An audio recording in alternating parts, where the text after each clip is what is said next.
Yeah,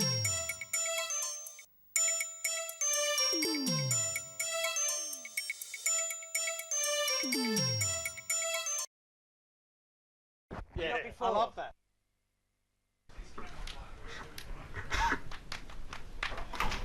So we changed a lot of the cameras, so that's How is this? You're on one. that one. I'm on camera 2. No, the camera with the red light is on. With the red light is the camera that's on. So if you want to look at the camera, that's the one you look at. I think it's on the This before? Done this before. No, not at all. I have never done. But I do know the red light thing. Yeah. Yeah. Good. But I will not look at the camera. Welcome to your virgin experience on television. Interesting. Thank you for having us. Yeah. It's probably about 1 minute. Which two? Okay. 2 on the right, 2 on the left. Which two desk? Jesse, you're shooting these. Sorry, you're shooting these two. There's The other right. And by the way, if you look through the script, for those of you who can't see through them, Oh, okay, yeah. that's what's on the screen. which one? Go through there. You can see that.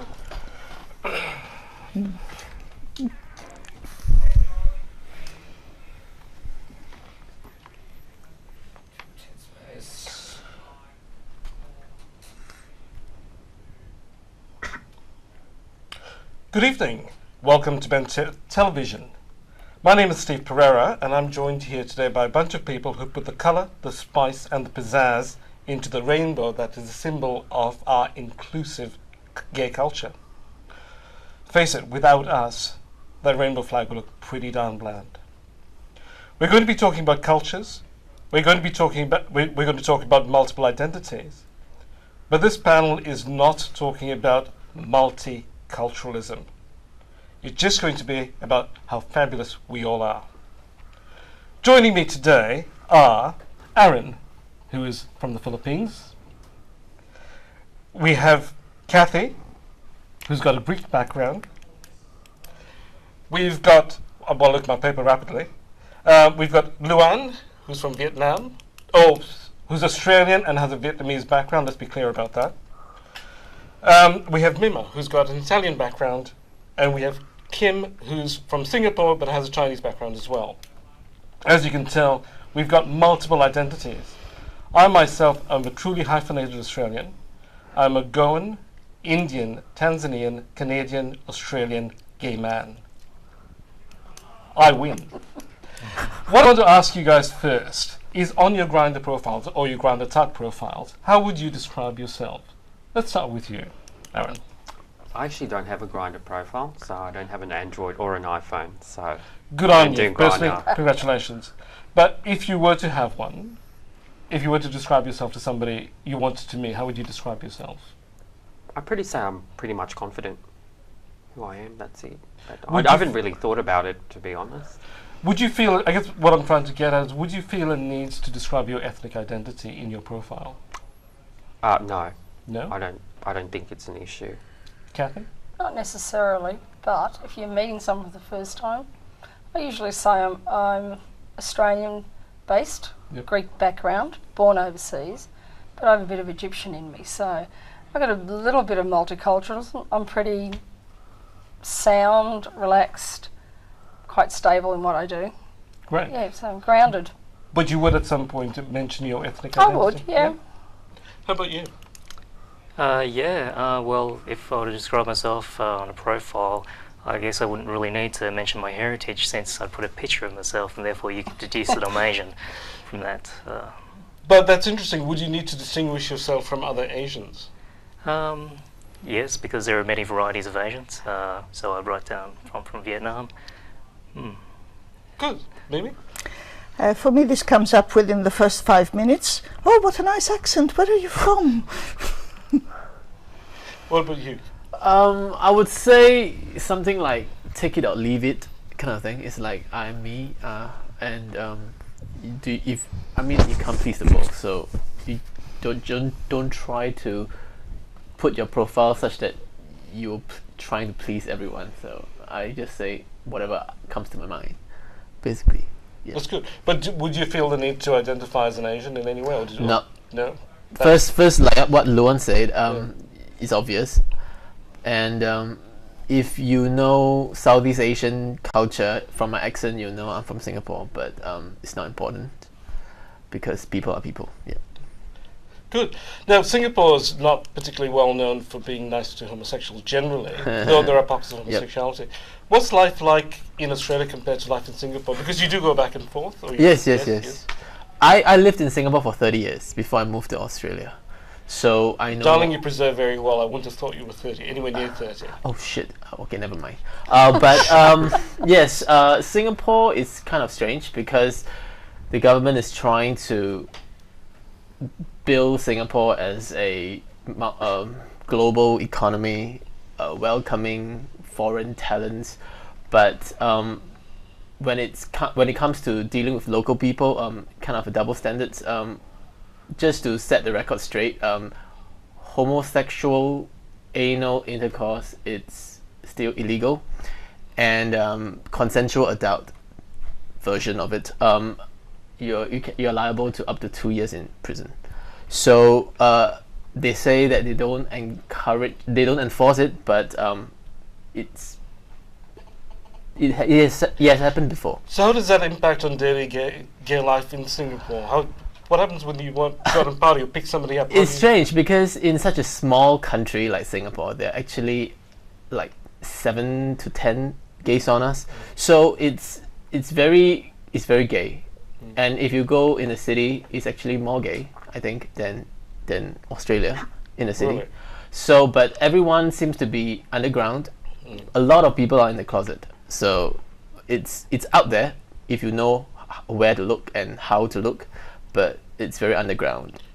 So it's very much like India in the 90s, when there weren't any gay bars and you weren't allowed to go out, but there were fabulous house parties, and everybody had house parties, and people knew through some sort of invisible grapevine that these parties were happening at these people's houses, and hundreds of people would show up. Yep. Is it similar? It's something like that, but I would say at least maybe India is more progressive now than Singapore, because at least in New Delhi, the 377 is That's right. repealed. Yeah. When not Singapore, but Not Singapore. So. And Italy, the land of Berlusconi and the Pope. My God, how do you survive that? Look, it's difficult to generalize because Italy is a very diverse country. So if you talk about cities or versus towns, or cities versus villages, or the north versus the south, then in Milan, in Turin, there's thriving gay bookshops. There's been, at least to the best of my knowledge, 18 or 20 gay and lesbian magazines. There are 2 lesbian magazines that have been going on for the past 10 years. But if you go to a small village where people still respect and believe the village priest, then that's difficult. Then We were it's talking earlier, because my friends who are Italian talk about how they really invest in their cars because they live at home with the families. The only place they can have sex safely is in their cars. Is that still part of the culture where the kids are still live as part of the family until fairly late? Again, it's difficult to generalize because in the cities, young men and young women who are lucky enough to get a job, which is difficult because only about 2/3 of Italians under 30 are now in a reasonably steady job. So if they manage to get a job where they earn enough, then it's not at all infrequent for 2 or 3 of them to share a flat. But if you're in your 30s and you haven't got a steady job yet, or if your parents are possessive, or if you can't find a place to rent because there aren't any places where you can afford the rent, then you still live at home, and then more likely than not, you don't tell your parents where you go in the evening and who you go out with. If you're going to do a comparative between your life in Australia as an out lesbian and going back to Italy, would you prefer one to the other? Is there a comparison? I would definitely prefer living in Australia because my own family life wasn't particularly open and accepting. I know and I see lots of brave out lesbians, especially in the big cities in Italy, but I think on the whole life would be harder for women in Italy, and I respect and admire the women who actually stay and fight.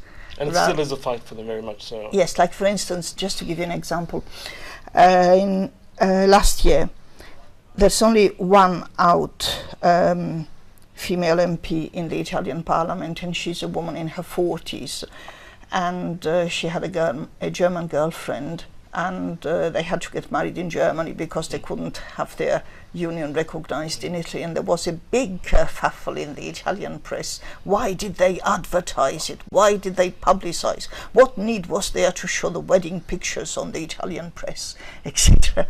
But some of the Italian papers were, of course, extremely positive. Things are changing, but not quite changing. Luan, we're going to come back to you, but yours is a slightly different experience. We're going to go to a short break, and then we're going to come right back with this discussion about what it's like to be ethnically diverse in Australia. Thank you. Welcome back to Ben TV. This evening we're talking about all things cultural, multicultural, though we're not talking about multiculturalism. We are talking about people's different perceptions of being around and gay in Australia and in the wider world. Luan. Hello. Now, your Vietnamese background, but you don't really go back to Vietnam. I'm curious, though, for a slightly different take on the question, is if... do you have a partner now? I do. You do? Is he also Vietnamese? He's Chinese, but he was from New Zealand. And how did that go down with the family? Oh, well, we're kind of not really, well, we haven't revealed ourselves to our family as yet. Yeah. Did ethnic background was an important part of your decision-making process, aside from the last bit? In deciding who a partner? Oh, no, it just happened by chance, actually. I had a gaydar profile, and you did have a gaydar profile, okay? Not a grinder, gaydar, yeah. gaydar, yeah. Yeah. So yeah, he liked what I wrote, responded to it. Yeah, I'm pretty anglicised. You might be able to tell by my accent, and so is he. But he's from New Zealand, so yeah, we have a bit of a culture thing happening. Can I ask you about pressure? Because I'm fairly anglicised as well. Though I'm a very recent migrant, but there's always this pressure, especially when I was coming out. I'm much older than most of you here, so I came out in the 80s, where I felt the pressure to become a born-again Indian within the community in order to declare who I am. Did you feel any of that pressure now?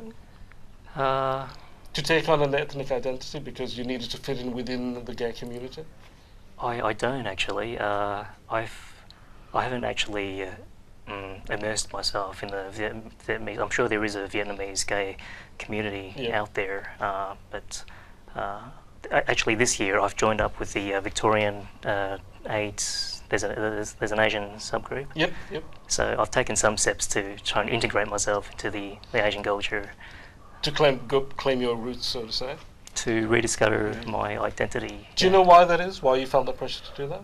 I suppose it's just reaching out, to my brethren, and just to find some kind of comradeship in sharing our stories, coming out. Experiences that always. So you think there's a similarity with your ethnic identity? Oh, for sure. My family, like Myrna's family, you said that your family wasn't very open. Yeah, it's the same situation. I'd say it's pretty much the same for a lot of Asian families. Pretty close to the idea of homosexuality, and it was a bit of a struggle coming to terms with it myself, and then after doing that. Revealing it to the folks. That's right. I know when I came out, I got the same old story that we moved to Canada, and I came out. My parents' first thing was, we shouldn't have moved to Canada because it's a Western disease. We should go back. And of course, that wasn't particularly true because I was gay since I was, God knows when. Aaron, let's talk about the Philippines. Yes. Did you go back? I went back for the first time this year for my 30th birthday. And how was that? It was really good. Was It's it? awesome. What's the gay scene in the Philippines like? Very big. The gays and lesbians, bisexual and transgendered community is very big. Mm-hmm. Nothing is underground, it's all out in the open. I guess it's due to the American culture and the Spanish that colonized the Philippines for so long. So a lot of European and But Western. that's curious because Philippines is a very Catholic country as well. Yeah. So how does that correlate? My parents are from a very strict Catholic background, but they had no issue. With me, 95% of Filipinos are okay With about having gay sons. It's just part of the community and culture in Manila, particularly in Manila. Probably provinces would be different, which is equivalent to something like Bendigo, Ballarat. But is there also a class thing? Is it more acceptable within the middle and upper classes and less so within... It's well respected in the upper class especially. It is well respected. Yeah. Actually respected. Mm-hmm. Because we're also fabulous and we're creative and we're artists. Yeah, clean in the house. And we dress well. Yeah. And it's just, I don't know why it is, but a lot of Filipinos, particularly my parents when they came to Australia, which were about my age, 31 and 32, they already had gay friends before migrating here. Right. So since colony times, there were a lot of, gay people around. So what's the gay scene what's the gay scene like there now in Manila? I found it In very- comparison to Australia. I found they were much welcoming there, Mm. because the Filipinos in Victoria is not as big as Sydney. I actually grew up in Sydney before migrating to fabulous Victoria. And I find they're a bit more competitive here, the Phil Australians. All right. Yeah, it's How like that so? pressure that they need to be anglicised, or like who can speak better English. Yeah, so... Did you feel the need to claim your ethnic identity? Do you think as a Filipino male you could have attracted a certain type of person within the gay scene? When I used to live in Sydney, I really didn't want to integrate myself in the Asian community, because at the time I had a lot of Anglo friends, and just the media, it wasn't nice to be Asian, and I felt very ashamed. But having moved in Victoria about 4.5 years ago, I reclaimed, there's nothing wrong, there's no issue. Absolutely. Should be happy who you are. And I guess it's older too, like I'm 31 now, so, it's just maturity as Bless well. you, my child. Yeah. I'm a little bit older than that, but let's not go there. Yeah. Kathy, Greek and gay. Greek and gay. What can I say? I grew up in the 70s. Pretty much you got married, had kids, raised a family, didn't go down that path. No. So I didn't come out when I was 16. Were your parents very traditional? Very traditional, pretty much. So they already planned for me to get married by the time I was 18. So I thought, Take the dowry and run, baby. yeah, it was a good idea, but you couldn't. Yeah. Then we had the riots in Sydney with the Mardi Gras, and so... Okay. We're going to come back to you because we need to take a very short break to pay our bills. We're going to be right back on Ben TV talking about more things cultural. Don't go away. Welcome back to Ben TV. We've got a fabulous panel, our Rainbow Coalition. And at the moment we're talking to Kathy about what it's like to be Greek and gay. But we're talking about being gay in Greece. Gay in Greece, it's come a long way since the 70s. I was there in 2006, it was quite prominent. There's gay bars. They have their Mardi Gras, or the little Pride March, what they have in Athens. But the biggest festival they have there is on the island of Lesbos. So every year in August, all the lesbians from all over Europe, Scandinavian countries, Australia, they all huddle up there on this one little island. I know they make a big issue about it politically because the islanders don't want anyone else to be called lesbians. I know, didn't they actually try and sue the government to... They did try to sue that. Somebody... They were trying to sue, I don't know what it was. It was some group, some lesbian group saying that they had no right to use their word as a group called lesbians because they're actually not born in Lesbos. But you can't sue somebody for something like that. It's a word that came out probably 2,000 odd years ago because homosexuality came out in Greece a long, long time ago.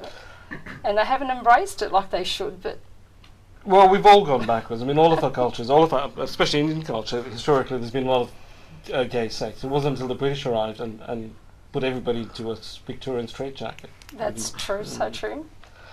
Now, I want to ask you about, in terms of different cultures, and about gay icons. Now, in India, for the longest time, we had our equivalent to Judy Garland, who was Meena Kumari.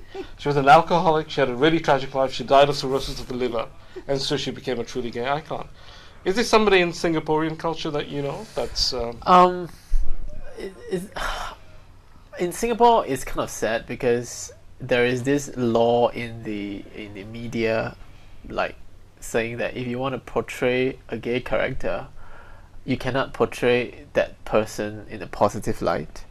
He must either become straight or die a tragic death. So it's like they're not really gay icons, but perhaps drag queens. There's a very famous drag queen in Singapore. Yeah. Oh, yeah. And who just recently came out, although he was doing drag for like 20 years. So you can imagine how oppressive he must have felt being in the biz and gay. What about Italian gay icons? They love KD. Who do you love? I like an Italian sociologist called Daniela Danna. She's very sexy and very forthright. And the MP who married her German girlfriend used to be a tennis player and a long-distance runner, and she's not bad either. Pretty good. Wouldn't Madonna be the biggest gay icon? She's I was Italian. going to say, yeah. Italian American. Oh. I don't know among women. I suspect gay men might have a thing for Madonna. Madonna. But she's so American anyway. Yeah. What about yourself? Vietnamese icons. I'm struggling to think, but I do. But who do you consider an icon? Madonna. She's just Madonna. she's just a goddess, to me. Madge, okay. Goddess. Yep. I'll go with Kylie, actually. Kylie, I I pre- agree with you, I Kylie. prefer mine smaller and more manageable. What about the Filipinos? There is a guy that came out recently. I have Filipino TV at home, and he's very big. Piolo Pascual. He's actually He's very big in terms of his general yes charisma and Yes. popularity. Okay. Yeah, We just need Yeah. to specify that. that's right. And he came out recently, so he broke up with his girlfriend, who's big in showbiz there as well. All right. Yeah. Now, you said no, and you gave me such a dirty look when I said Nina Muscuri. What's wrong with Nina? No. She doesn't turn anyone on. Well, we've got Anna Vissi, who's probably the equivalent of Kylie Minogue All right. in Australia. And she's hitting 60, but she's really She's hot. sexy for her age. Yeah, very. But we also have Saki Ravasa, who I know the gay men community will absolutely adore him because he came in third in Eurovision a few years back, and we were down at is it Neverwhere watching the European Song Festival and The Eurovision thing. the Eurovision, and you should have seen the men, they went wild. And I thought, no, he's not going to win. He never wins for some reason. But yeah, apparently he is gay. All right. Yeah, What's he's his come out. name? Sakis Ravas. Do you find that the culture there in back in Singapore is still very much Americanized, and Italy is Americanized as well? I haven't lived there for 30 years, so it's a bit difficult to keep up with who's who, etc. But the music culture is very Americanized, but there's lots of young techno singers and boof boof boof singers. I was about to say, in countries, Asian countries that have been colonized by the white people, there's always this this thing inside them that white is better. Apart from Thailand, who has never been colonized, Thai people are very proud of their culture. Especially in Singapore, we still kind of look at white people as the better breed. So, and the government's policies are all about encouraging them to come over, because we don't have enough talents. So, so that is how I think Singapore is. And I agree that's part of the problem. But it's also been American culture is so ubiquitous; it's everywhere that you can't even without that colonisation, it still is part of the process. Now, we're close to wrapping up, but one of the things I wanted to ask you guys about was that 2012, we've all been around for generations, be here. And Andy, our producer, was talking about how difficult it was to get people from the different ethnic groups to come out and be on camera to talk about being gay and whatever particular ethnicity. Had a hard time getting people to come out. Why is that still? Quickly. Okay, Yeah. quickly. Family oppression. Family oppression. Yeah, I'd say it's family. Most of all, it's just family. They're not out to family yet. But if they're on radio, it's different. They only have a voice and a name, but they can't pinpoint it as to who it is. So does this come back to a truism that in our ethnic communities, we've got stronger ties to our family and our community than perhaps the Anglo-Australians? That's true. Is? We're still dependent on them? I think we are. And that's part of America? Yep. Yep, to some But I think, that is part of what makes us special, though. Yes. And keeps us connected and keeps us alive. I'd say also contributing factor is being camera shy. I don't think a lot of people would be willing to Come on camera. go on camera and publicly, out themselves. Well, thank you all for doing exactly that, coming out and outing yourselves on television, on Channel 31, where millions of people see you. Thank you all for joining us. Thank you It for was having us. a little bit of a serious discussion, but I think we learnt a bit, and we enjoyed it a lot. Thank you all for being here. Welcome to Ben TV. See you again next week. Thank you.